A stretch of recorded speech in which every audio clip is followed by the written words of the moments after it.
சிஓடிஓ மற்றும் கல்வி அமைச்சர்,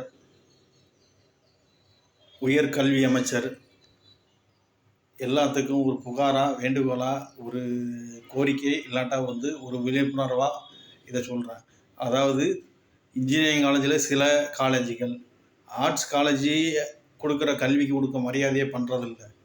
இப்போது ஒரு ஜெராக்ஸு கடையில் ஒரு சின்ன ஒர்க்கு ஒரு 13 பேஜ் தான் வருது, 40 காப்பி பிரிண்ட் அவுட் போட்டு போகிறாங்க, இந்த கடையில் கொடுத்துட்டு போகிறாங்க. இதே மாதிரி இன்ஜினியரிங் காலேஜி உள்ள ஜெராக்ஸ் கடையில் பண்ணுறாங்களா, இல்லாட்டா வெளியே உள்ளதெல்லாம் பண்ணுறதில்ல.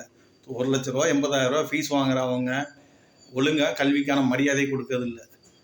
என்ன பண்ணுறாங்க அப்படின்னா, அவங்களுக்கு படிக்கிற டைமில் தான் அந்த பிடிஎஃப் ஃபைலையே அனுப்புகிறாங்க. அது பிடிஎஃப்பை பார்த்தே படிக்கிறாங்க, பிரிண்ட் அவுட் போடுறதில்ல.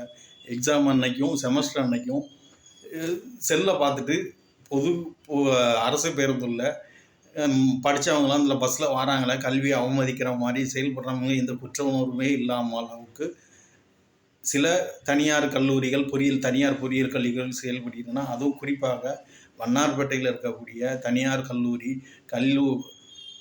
கல்வியை அவமதிக்கிற செயல்களை தான் செயல்பட்டுருக்காங்க. 5 மார்க்குக்கு அசைன்மெண்ட்டுக்கு கிட்டத்தட்ட 90% சிலபஸை எழுதி பிரிண்ட் அவுட் ஸ்பைரல் பண்ணி வச்சா தான் 5 மார்க். அப்படி வேலை வாங்கினா கூட அவன் அசைன்மெண்ட்டை பார்த்து செமஸ்டர் அன்னைக்கு படிப்பான். இப்படி 1 லட்சம் 2 லட்சம் செமஸ்டர் ஃபீஸ் 80,000 வாங்குகிற இன்ஜினியரிங் காலேஜ் கல்வியை அவமதிக்கும் செயல்படுறாங்க. இது முதலமைச்சரின் தனிப்பிரிவுக்கும், கல்வியாளர்களுக்கும், சிஓடிஓவுக்கும், மாநில அதாவது கல்லூரி அமைச்சருக்கும் கண்ணோட்டத்துக்கு எடுத்துக்கிட்டு இப்படி அவமதிக்கும் செயல்களை செயல்படும் கல்லூரிகள் மீது நடவடிக்கை, அதாவது தனியார் கல்லூரிகளோ அது ஆர்ட்ஸ் காலேஜ் நடவடிக்கை எடுக்கும்படி வேண்டுகொள்கிறேன். அது குறிப்பாக இந்த வண்ணார்பேட்டையில் இருக்கிற தனியார் பொறியியல் கல்லூரி, திருநெல்வேலி வண்ணார்பேட்டையில் இருக்கிற பொறியியல் கல்லூரி கல்வியை ரொம்ப அவமதிக்க செயல்களை ஈடுபட்டு வர்றாங்க. அவங்ககிட்ட சொல்லியாச்சு, உரிய கல்வியாளர்கள் இதுக்கான நடவடிக்கை எடுங்க.